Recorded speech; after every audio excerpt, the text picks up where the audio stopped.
இன்னைக்கு நம்ம வீடியோல சங்குப்பூவோட சீட்ஸ பத்தி நம்ம கொஞ்சம் பேசலாம். ப்ரீவியஸ் வீடியோலயே நான் சொல்லியிருந்தேன். சங்குப்பூ செடிய வந்துட்டு சீட்ஸ்லேருந்து க்ரோ பண்ணிக்கலாம்னு சொல்லிட்டு. இந்த செடிய வந்துட்டு நான் பிளான் பண்ணி நட்டல. நம்ம ப்ரீவியஸ் செடியிலேருந்து எப்படியோ சீட்ஸ் இங்க வந்து விழுந்து, அதுலேருந்து வந்து செடி மொளஞ்சு நிக்குது. சங்குப்பூ செடியில இருக்கிற சீட்ஸ நம்ம விட்டுட்டோம்னா, அது வந்து நல்லா பெருசாகி வெடிச்சிடும். அப்படி வெடிச்சு விழுந்து அங்கங்க எங்க கார்டன்ல செடி மொளஞ்சு நிக்குது.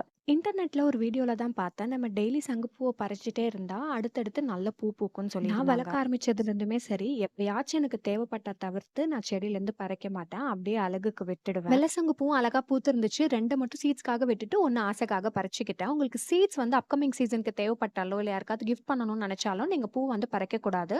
பூ வாடி வந்துட்டு இந்த மாதிரி தயாராகும். இது பேர் வந்துட்டு பாடுன்னு சொல்லுவாங்க. ஒரு அவரைக்கா மாதிரி இருக்கும் பார்க்கறதுக்கு. தமிழ்ல என்ன சொல்லுவாங்கன்னு எனக்கு தெரியல. அப்படியே விட்டுட்டு கொஞ்சம் கலர் சேஞ்ச் ஆனதுக்கப்புறம் எடுத்து வச்சுக்கணும். பச்சையா இருக்கும்போதே எடுத்து நட்டுனோம்னா, சீட்ஸ்ல இருந்து செடி வராது. அத அப்படியே வாழ விட்டுட்டாலும் சீட்ஸ் எல்லாம் வெடிச்சு போயிடும். கரெக்ட்டான ஸ்டேஜ்ல நீங்க எடுத்து வச்சுக்கலாம்.